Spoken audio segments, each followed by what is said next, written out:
السلام علیکم ورحمۃ اللہ وبرکاتہ۔ قرآن یا قرآن مجید اسلام کی بنیادی کتاب ہے۔ عربی میں اسے القرآن الکریم کہتے ہیں۔ اسلامی عقیدے کے مطابق قرآن عربی زبان میں تقریباً 23 برس کے عرصے میں ہمارے پیارے نبی حضرت محمد صلی اللہ علیہ وآلہ وسلم پر نازل ہوا۔ قرآن کے نازل ہونے کے عمل کو وحی کہا جاتا ہے، اور یہ کتاب مشہور فرشتے حضرت جبرائیل علیہ السلام کے ذریعے ہمارے پیارے نبی حضرت محمد صلی اللہ علیہ وآلہ وسلم پر نازل ہوئی۔ مسلمانوں کا بنیادی عقیدہ ہے کہ قرآن میں آج تک کوئی کمی بیشی نہیں ہو سکی، اور اسے دنیا کی واحد محفوظ کتاب ہونے کی حیثیت حاصل ہے، جس کا حقیقی مفہوم تبدیل نہیں ہو سکا، اور تمام دنیا میں کروڑوں کی تعداد میں چھپنے کے باوجود اس کا متن ایک جیسا ہے۔ اس کی ترتیب نزولی نہیں ہے، بلکہ حضرت محمد صلی اللہ علیہ وآلہ وسلم کی بتائی ہوئی ترتیب کے مطابق پہلے خلیفہ اسلام حضرت ابو بکر صدیق رضی اللہ تعالیٰ عنہ کے دور خلافت میں اسے یکجا کیا گیا۔ اس کام کی قیادت زید بن ثابت انصاری نے کی۔ قرآن کا سب سے پہلا ترجمہ سلمان فارسی نے کیا۔ یہ سورۃ الفاتحہ کا فارسی میں ترجمہ تھا، اور سورۃ فاتحہ قرآن مجید کی پہلی سورت ہے اور جس کو پڑھے بغیر کوئی بھی نماز نہیں ہوتی۔ قرآن کو دنیا کی ایسی واحد کتاب کی حیثیت حاصل ہے جو لاکھوں کی تعداد میں لوگوں کو زبانی یاد ہے، اور یہ دنیا میں سب سے زیادہ پڑھی جانے والی کتاب ہے، جسے مسلمان روز ہر نماز میں بھی پڑھتے ہیں اور انفرادی طور پر تلاوت کرتے ہیں۔ قرآن کی تشریحات کو اسلامی اصطلاح میں تفسیر کہا جاتا ہے، جو مختلف زبانوں میں کی جاتی رہی ہے۔ قرآنی تراجم دنیا بھر کی اہم زبانوں میں ہو چکے ہیں، جبکہ صرف اردو زبان میں تراجم قرآن کی تعداد 300 سے زائد ہے۔ مسلمان ہر سال رمضان میں تراویح کے دوران کم از کم ایک بار پورا قرآن باجماعت سنتے ہیں۔ قرآن نے اسلامی دنیا میں مسلمانوں کی عام زندگی، عقائد و نظریات، فلسفہ اسلامی، سیاسیات، معاشیات، اخلاقیات، علوم و فنون کی تشکیل میں بنیادی کردار ادا کیا ہے۔ اسلامی تعزیرات قرآنی احکامات ہیں اور رسول اللہ صلی اللہ علیہ وآلہ وسلم کے ارشادات اور عمل کی تفسیر ہے۔ یہ ایک مکمل تعزیراتی ضابطۂ حیات ہے، جس کا اعتراف دنیا کے دانشوروں نے بھی کیا ہے۔ قرآن کریم رواداری اور انصاف کا منشور ہے، آزادی کا چارٹر ہے، معاملات زندگی میں سچائی اور انصاف کی تعلیم دینے والی قانون کی عظیم کتاب ہے۔ قرآن کے علاوہ کوئی دوسری مذہبی کتاب زندگی کے سارے معاملات اور پہلوؤں کی عملی وضاحت اور حل پیش نہیں کرتی ہے۔ عدل و انصاف کے ایسے ہزاروں فیصلوں سے تاریخ اسلام بری پڑی ہے۔ ان قاضیوں کے سامنے صرف اسلامی تعزیرات تھی اور ایمان کی روشنی اور وہ فہم و فراست تھی، جس کی بنیاد پر انہوں نے ایسے فقید المثال فیصلے دیے ہیں جو تاریخ کے سینے کی دھڑکن بنے ہوئے ہیں۔ اس کی وجہ سے ان کے دلوں میں خوف خدا تھا۔ وہ لوگ ناف انصافی کے خیال سے ہی پتے کی طرح لرزنے اور کانپنے لگتے تھے کہ کسی کی حق تلفی نہ ہو جائے اور بارگاہ خداوندی میں شرمندہ اور سزاوار نہ ہونا پڑے۔ یہی وجہ ہے کہ انہوں نے سماجی زندگی کی راہوں پر عدل و انصاف کے ایسے چراغ روشن کر دیے ہیں جو ہمیشہ جلتے رہیں گے۔ اللہ پاک ہمیں عدل و انصاف کی وہ بہاریں نصیب فرمائے جن سے معاشرے میں امن و امان قائم ہو اور ہر فرد سکھ کا سانس لے سکے، آمین۔ مسجد نبوی کے گیٹ نمبر 5 سے جیسے ہی باہر نکلے تو سامنے ہی دا ہولی قرآن ایگزیبیشن کے نام سے عمارت ہے۔ ہر حج اور عمرہ پہ آنے والے کو چاہیے کہ اس میں موجود قرآن مجید کے نسخوں کی زیارت ضرور کرے، تاکہ ہمیں دین اسلام کے لیے کی گئی حقیقی کوششوں کو قریب سے دیکھنے کا موقع مل سکے۔ زیارت کا بہترین وقت عصر کے فوراً بعد کا ہے۔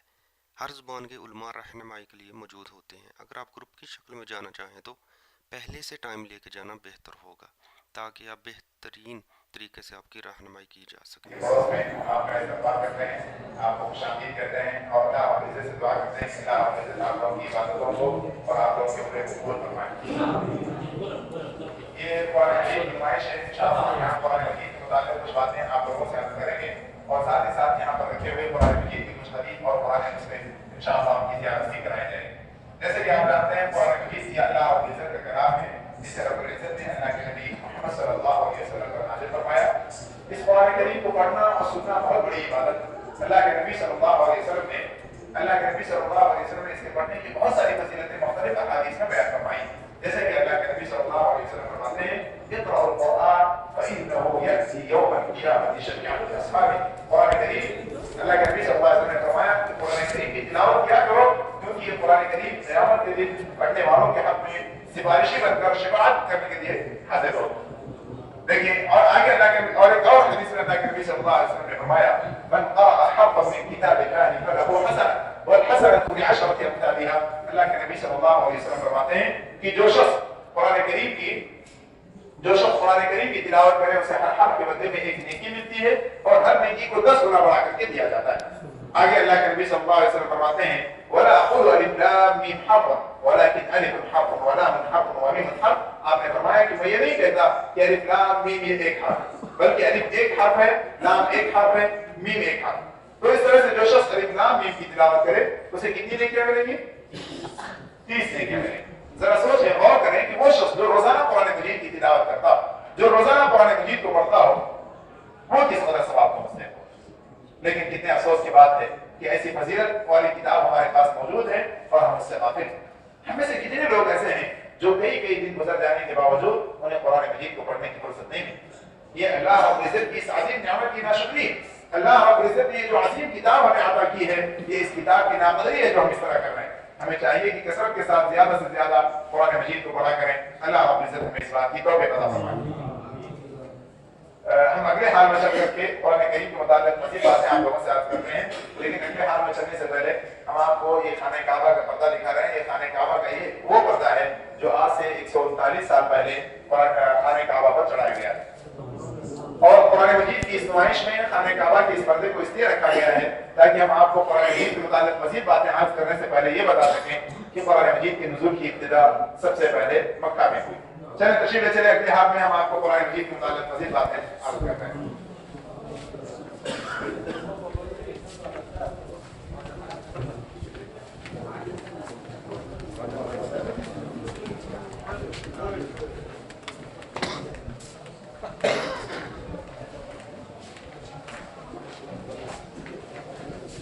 اس طرف رکیں، ادھر رک جائیں، اردو جاننے والے ادھر رکیں. العرب يتفضلون ان اشرح لهم. دیکھیں ایک گزارش ہے شروع میں، العرب يدخلون في الداخل، العرب تفضلوا هنا في الداخل. شاید ابھی اردو سن کر کے خود ہی چلے جائیں گے. دیکھیں میں کہنا چاہ رہا تھا کہ کچھ یہاں کے کچھ قوانین ہیں، اس کا خیال رکھیں. یہاں پر سب سے پہلے یہ کہ اس گروپ کا ساتھ دیں. جہاں پر بھی ہم لوگ چلیں گے گروپ کے ساتھ ساتھ چلے اور آگے پیچھے نہ ہو. اس سے جو ہے دوسرے گروپ والوں کو تکلیف ہوتی ہے، وہ لوگ پھر شکایت کرتے ہیں. اس لیے آپ لوگ خیال رکھیں، شروع سے آخر تک جو ہے گروپ کا ساتھ دیں. دوسری بات یہ کہ یہاں پر جو قرآن کریم رکھے ہوئے ہیں ان کی تصویر بنانا سختی سے منع ہے، اس لیے ان کی تصویر کوئی نہ بنائے. تیسری بات یہ کہ وہاں قرآنوں کے پاس جا کر کے اسے چھونا یا چومنا یا اس کے پاس کھڑے ہو کر دعا کرنا یہ سختی سے منع ہے. اس بات کا بھی خیال رکھیں. بہرحال ہم قرآن کریم کی فضیلت کو بیان کر رہے تھے، قرآن کریم کے پڑھنے کی فضیلت کو بیان کر رہے تھے. لیکن یہ قرآن کریم اللہ رب العزت نے قرآن صرف پڑھنے اور سننے کے لیے نازل نہیں کیا، بلکہ اللہ رب العزت نے اس قرآن کریم کو ہماری ہدایت کے لیے نازل کیا. جیسے کہ اللہ رب العزت نے قرآن مجید کے اندر فرمایا ان هذا القرآن يهدي للتي هي اقوم. یہ قرآن کریم لوگوں کو ہدایت کا راستہ بتاتا ہے، سیدھا راستہ بتاتا ہے. اور جب تک ہم قرآن مجید کو سمجھ کر نہ پڑھیں اس وقت تک ہم قرآن مجید کے ذریعے سے ہدایت نہیں حاصل کر سکتے. لہذا ضرورت اس بات کی ہے کہ ہم قرآن مجید کو پڑھنے کے ساتھ ساتھ اس کو سمجھ کر کے اس پر عمل بھی کریں. اللہ رب العزت ہمیں اس بات کی بھی توفیق عطا فرمائے. جس طرح اللہ رب العزت نے امت محمدیہ کی ہدایت کے لیے قرآن مجید کو نازل کیا، بالکل اسی طرح اللہ رب العزت نے پچھلی امتوں کی ہدایت کے لیے بھی کچھ کتابیں نازل کی ہیں، جیسے کہ ان کے نام یہاں پر لکھے ہوئے ہیں: صحیفہ ابراہیم، تورات، زبور، انجیل. لیکن ان کے ماننے والوں نے اپنی مرضی سے اس میں بہت ساری باتیں داخل کر کے اسے بالکل چینج کر کے رکھ دیا تھا، تبدیل کر کے رکھ دیا تھا. لیکن قرآن مجید ایک ایسی کتاب ہے جس کی حفاظت کی ذمہ داری خود اللہ رب العزت نے دی. قیامت تک اس میں ذرہ برابر بھی چینجنگ یا تبدیلی نہیں ہوگی. اللہ رب العزت نے قرآن مجید کے اندر فرمایا اِنَّا نَحْنُ نَزَّلْنَا الذِّكْرَ وَإِنَّا لَهُ لَحَافِظُونَ. ہم ہی نے قرآن مجید کو نازل کیا اور ہم ہی اس کی حفاظت کرنے والے ہیں. اللہ رب العزت نے بے شمار طریقوں سے اپنے اس کلام پاک کی حفاظت کی ہے. اس کی چند مثالیں، چند نمونے ہم آپ کو ہماری اسمائش کے اگلے حالوں میں دکھاتے ہیں. ہمارے ساتھ تشریف لائیں.